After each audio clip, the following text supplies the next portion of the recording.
Ah, Dragon Ball. Acho que não seria exagero meu dizer que Dragon Ball é o anime mais famoso, se não a animação mais famosa de todos os tempos. Mas será que sobrou alguma coisa pra falar de Dragon Ball? Se você buscar no YouTube hoje em dia, você vai encontrar conteúdo em relação a tudo que tange Dragon Ball, sobre seu criador, as temporadas do anime, os capítulos do mangá, tudo. Isso não é diferente com os jogos. Pelo menos 90% dos jogos sobre as bolas do dragão, alguém já trouxe aqui pro YouTube BR, de uma forma ou de outra. Principalmente os mais famosinhos, como Budokai Tenkaichi, Xenoverse ou Xenoverse, não sei dizer, Sparking Zero. Só que esses jogos são muito parecidos entre si. E eu queria jogar com Goku, mas também queria jogar algo diferente. E foi aí que eu me deparei com esse título do Game Boy Advance, que quase ninguém trouxe análise pro YouTube. Quer dizer, quase. Será que esse jogo é a tal pérola esquecida dos jogos de Dragon Ball? Ou será que ele não tem tanto reconhecimento por falta de competência? Já deixa um gostei, se inscreve para fortalecer o canal, isso é muito importante para quem está começando agora no YouTube. Senta e relaxa, que hoje a gente tem muito o que falar sobre Dragon Ball Advance Adventure. Dragon Ball Advance Adventure é um jogo que mistura plataforma com porradaria, lançado em 2004 para o GBA. Aquele portátil da Nintendo que fez a felicidade de muita gente que tinha um PCzão de batata, eu incluso. E eu tenho certeza que alguns ainda têm um emulador de Game Boy instalado no celular, e que ele fica do lado do Clash of Clans, ou em outros casos do aplicativo do seu banco. Mas enfim, a distribuição do jogo aqui no ocidente ficou nas mãos da Atari, e o desenvolvimento dele foi pela Jimps. Jimps. Esse nome não me é estranho não. Ah, é verdade. Talvez você não conheça a Jimps, mas essa não é a primeira vez que ela trabalha com uma franquia grande, e nem com Dragon Ball. Essa gigante é responsável pela trilogia Budokai e por boa parte dos jogos de Sonic, que saíram para os portáteis da Nintendo. Será que eles cozinharam aqui igual cozinharam nos últimos dois casos? Ao criarmos um save novo, podemos escolher entre 3 dificuldades padrão: fácil, regular, difícil. E passar dessa parte, agora nós temos 4 opções na tela: o Story Mode, One-on-One, No Option e Link Mode. E eu vou falar sobre cada um deles, começando no modo História. Nós passamos rapidamente algumas ceninhas que contam o início de Dragon Ball clássico e nos é entregue o controle do Goku. E aqui vem o primeiro ponto do jogo, a movimentação. Uma coisa que eu gosto bastante, que acontece com frequência em jogos do GBA, é que não tem um tutorial básico de movimentação. Sem essa de dizer que apertar pra frente vai pra, quem diria, né, me levar pra frente, você aperta os botões por curiosidade própria para descobrir o que cada um pode fazer. E aqui nesse jogo, dá pra fazer muita coisa. O GBA só tinha 2 botões de ação e 2 gatilhos, o que limitava a quantidade de ações dentro de um jogo. Mas acredita em mim quando eu digo que isso é mais do que o suficiente aqui. O Goku pode correr, pular, fazer o wall jump, dar uma sequência de golpes, bater de 3 formas diferentes no ar, dar especial, fazer com que o bastão mágico cresça. E ainda tem mais, ele só não pode mesmo voar. Ou será que pode? A movimentação do nosso pequeno Saiyajin é uma delícia completa nesse jogo, que torna o gameplay muito dinâmico e divertido. E é muito satisfatório sair atropelando tudo que tem com ele. Falando de inimigos, eu acho que já posso falar um pouco sobre eles nesse jogo. Além de muito versátil, o Goku é muito forte nesse jogo. Não que ele não seja nos outros, né? E boa parte dos inimigos não sobrevive a mais que 3 golpes do meninão. Só que a decisão que os desenvolvedores tomaram para não trivializar completamente os inimigos foi fazer um respawn instantâneo deles. Então se você dá cabo de algum inimigo, mas a tela sai e volta onde ele spawna, ele sempre vai instalar de novo e de novo, igual o Julius do Todo Mundo Odeia o Chris. O que complica ainda mais esse ponto é a variedade dos inimigos aqui, que não é muita para falar a verdade. Então o que acontece geralmente é, eles pegam o inimigo básico do jogo, como é o caso do Homem-Porco, fazem uma reskin dele, mudam a forma de ataque ou acrescentam um ataque novo, e é assim com 80% dos inimigos. Falando assim, parece que os inimigos do jogo são péssimos, né? Mas não são. O que eu quero dizer é que isso pode deixar o jogo repetitivo, enjoativo, dependendo do quanto você queira se aprofundar nele. Mas de forma alguma os inimigos são ruins, nada disso. Essas são coisas que de cara você já percebe na primeira fase. E ela é, no geral, muito boa e te mantém animada para jogar o resto do jogo. Passamos por algumas portas, que logo mais eu vou comentar sobre. Derrotamos o primeiro boss e passamos da primeira fase. Chegando na segunda fase, descobrimos que o jogo tem uma ramificação do gameplay, que são as fases aéreas. São poucas fases aéreas nesse jogo, mas eu até que gosto bastante delas. Elas geralmente são focadas em chefes e são uma ótima forma de diversificar o jogo sem fugir demais do que ele já faz bem. Sinceramente, eu não ia me importar se tivessem explorado um pouco mais dessas fases aqui assim, até porque elas são bem curtinhas. Passando o segundo chefe, nos é ensinado o Kamehameha, e logo em seguida já chegamos no terceiro chefe, que é nada mais nada menos que o Yantia. Como esse já é o terceiro chefe até agora, e eu ainda não pincelei nada sobre, acho que eu vou dar um espaço aqui pra dizer se os chefes aqui são bons ou não. Certamente Dragon Ball Advance Adventure não reinventa a roda no quesito de bosses, mas é inegável que eles são muito divertidos e criativos. Tem muito chefe e subchefe nesse jogo, todos inspirados em combates que o Goku teve na primeira série de Dragon Ball. Alguns são mais complexos que outros, mas quase todos têm uma boa gama de ataques diferentes que deixam o combate bem interessante. Um exemplo bom é o General Bull, aquele loirinho malhado, sabe? Que a gente enfrenta no final da Underwater Cave. Essa fase do jogo já é um pouco avançada, então ele tem uma barra de vida considerável e te ataca de diversas formas, chutando, tirando com espingarda e com uma boa variedade de golpes que são baseados em telecinese. O único ponto que eu não curti mesmo é que grande parte deles tem um período de invencibilidade depois que você acerta uma sequência neles. Provavelmente eles fizeram isso para não deixar as batalhas tão fáceis, né? Até porque, como eu falei, o Goku aqui é muito capaz, então dá pra sair queijando muitos chefes mesmo com isso. Só que eu não gosto disso em nenhum jogo e aqui também não ia ser diferente. Acho que a última coisa que eu quero falar sobre os chefes é que eles são visualmente muito apelativos. No bom sentido, sabe? Dá pra ver o cuidado da animação de cada um deles, o que, graças à equipe de arte do jogo, é algo presente em toda a aventura. Cara, talvez só jogando pra entender mesmo, mas o traço do paizão Akira Toriyama aqui ficou muito bem representado. Desde o desenho até os sprites dos personagens, mesmo nas cenas da história, quando já seria o bastante passar um desenho estático com uma caixa de diálogo, fizeram questão de fazer sprites específicos para animar certos encontros, sabe? Que só foram utilizados lá. Todos os personagens que aparecem aqui têm um carisma impressionante. E muito devido ao trabalho que tiveram para animar cada um deles. Realmente assim é um nível de carinho para com a obra original, sabe? Eu fico bastante feliz que tenham escolhido o Dragon Ball clássico para isso. Voltando ao avançar normal do jogo, o Yantia apanha como sempre e chegamos então ao Castelo do Pilaf. Essa fase daqui é bem mais interessante que a primeira, e as que vêm daqui pra frente se assemelham mais com ela do que com a primeira em si.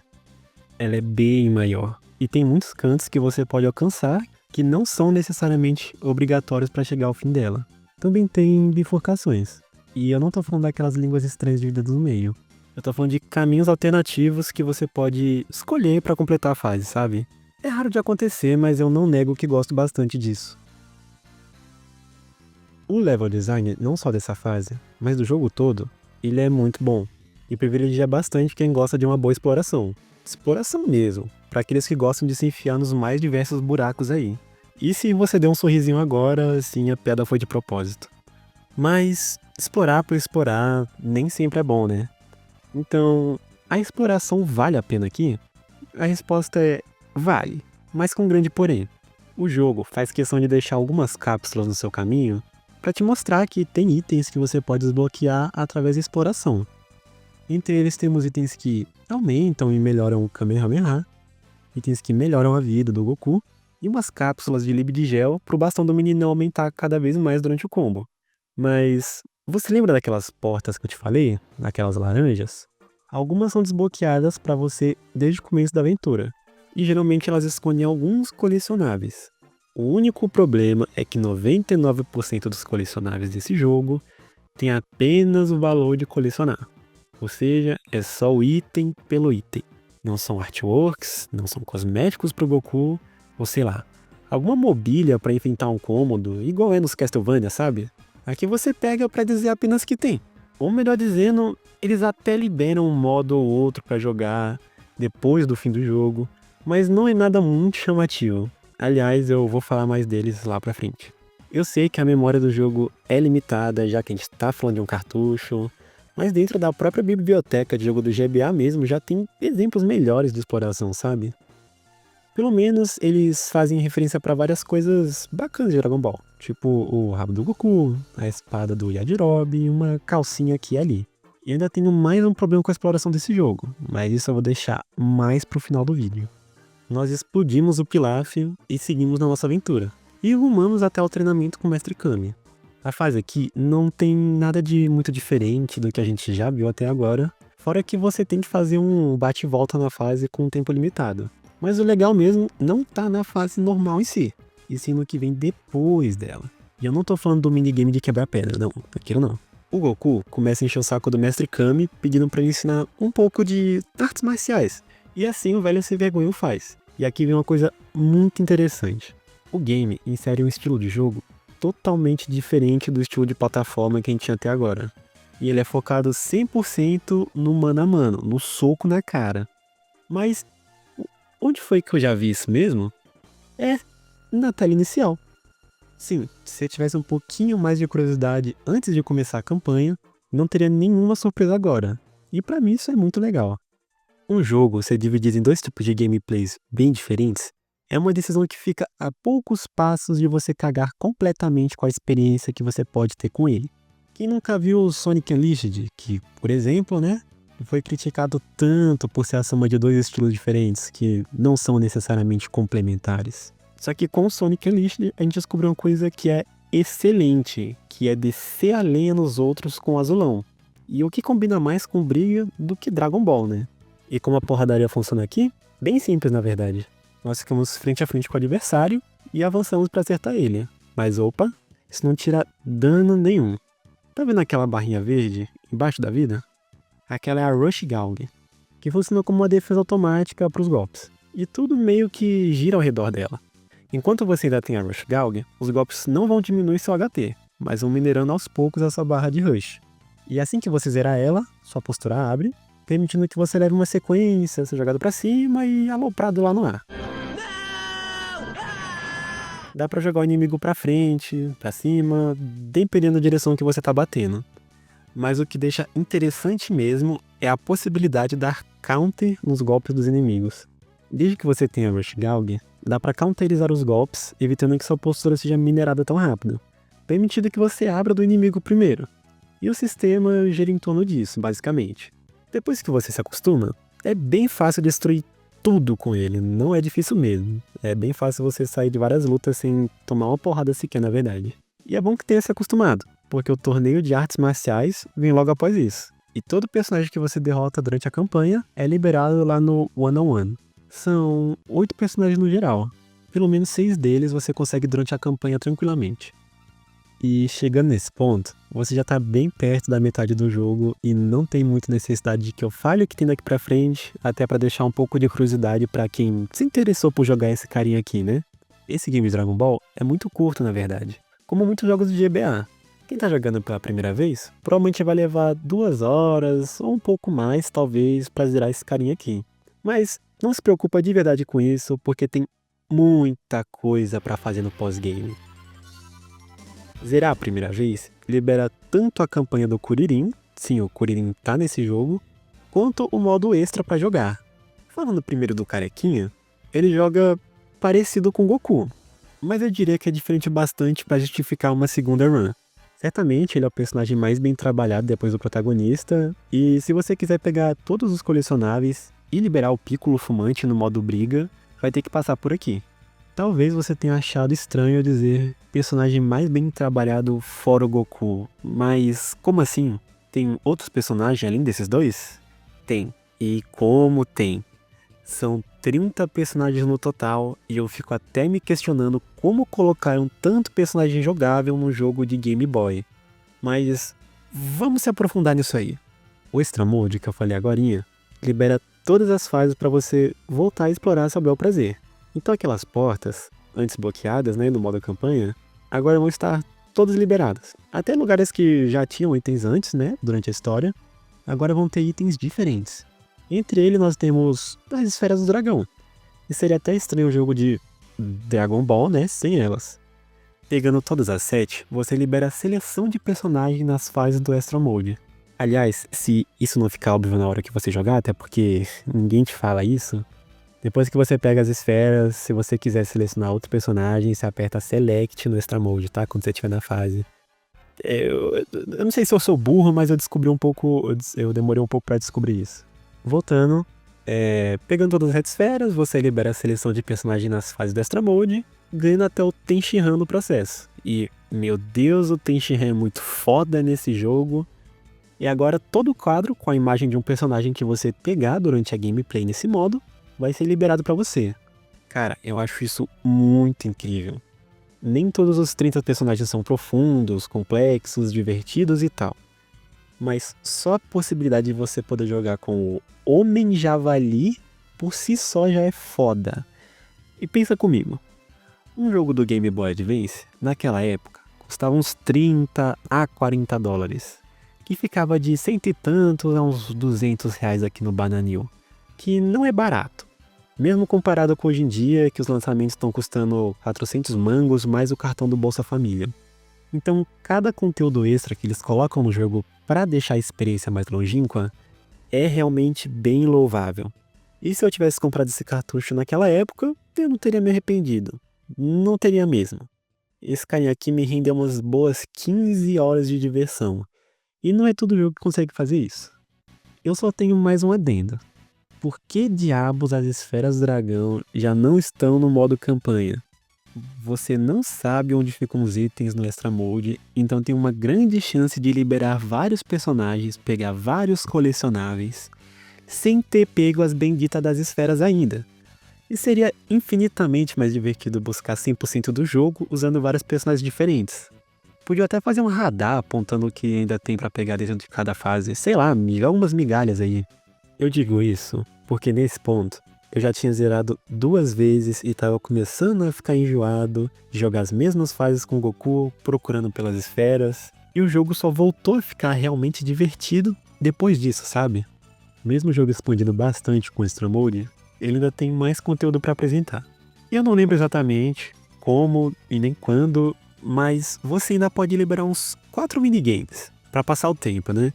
O de quebrar pedras, que é chato. O de pegar o Mestre Karin, que é chato. De enfrentar hordas de inimigos que ficam gradualmente mais fortes. E o melhorzinho, que é o Boss Rush. Esse certamente é o mais caprichadinho que você mais vai se divertir jogando. Se seu objetivo é fazer 100%, vai ter que passar por aqui. Até porque tem uns 2, 3 personagens que ficam escondidos dentro desses minigames fora da campanha.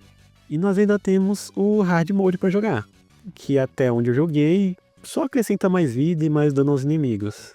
Eu admito que isso não é muito atrativo, mas se você quiser zerar esse modo também, você pode ganhar um Sound Test Mode, que permite brincar com a trilha sonora do jogo, e na minha opinião, pelo menos, ela não é muito boa. Ela só tá lá pra você não jogar em silêncio. As únicas faixas que realmente me pegaram são, por mais estranho que pareça, a música de seleção. Eu sei lá, ela só tem uma cara de tô indo pegar um ônibus, sabe? É sério, olha isso.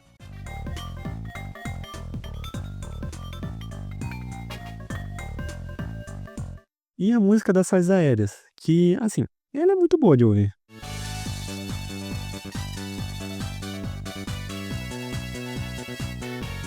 Por fim, só restou o Link Mode, que é uma daquelas funções dedicadas ao cabo Game Link, um cabo que permitia que o GBA interagisse com outro GBA.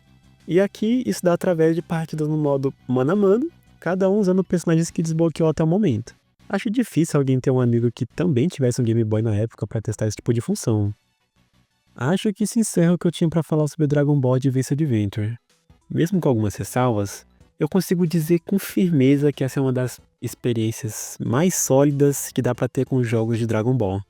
Eu mesmo já esperava que esse jogo fosse muito bom, e eu mesmo fiquei assim surpreso com a qualidade do que eu vi aqui. Agora, uma coisa que não entra na minha cabeça. Por que não tem mais análise desse jogo aqui no YouTube BR? A única análise que eu vi foi do Um Tal Dedé. Aliás, beijo se esse vídeo chegar em você, viu? E até tem bastante gameplay, detonado, mas não análise, sabe? E esse jogo merecia mais. Merecia ser lembrado junto com aqueles jogos famosos da franquia, como Budokai Tenkaichi, FighterZ. Talvez meu ponto crucial com esse vídeo seja esse. Vê se as pessoas dão uma chance pra esse título, que, apesar de já ser um pouco antigo, né? É muito difícil ver alguém comentando sobre ele. E, se me permitem, eu gostaria de atribuir até uma nota para Dragon Ball Advance Adventure. Como esse é meu primeiro vídeo, e eu não sei exatamente se eu organizei bem ou não as minhas ideias aqui, eu gostaria de dar uma nota para deixar bem claro o quanto eu estimo ou deixo de estimar esse jogo. Então, para ficar bem exato minha opinião, eu dou 8 bolas do dragão e meia para esse camaradinho aqui. Claro, minha opinião nunca vai ser uma verdade absoluta e você vai ter que jogar para tirar suas próprias conclusões. E eu acho que é isso, viu, gente? Eu tentei colocar literalmente tudo que eu havia pensado sobre esse jogo no roteiro e sem me preocupar muito com o tempo do vídeo e tal, pra não me arrepender depois de ter feito um material incompleto, nem nada disso. E se você assistiu até aqui, eu vou pedir novamente pra você apertar aqueles botões gostosos que ficam lá embaixo do vídeo. Deixa um like, me segue, deixa um comentário dizendo se você já jogou essa pérola aqui, se o vídeo foi bom, se foi uma bosta, enfim, você sabe. Isso vai me ajudar a saber se eu tô no caminho certo ou não. Enfim, é isso. Eu vejo vocês na próxima e joguem Dragon Ball Advance Adventure.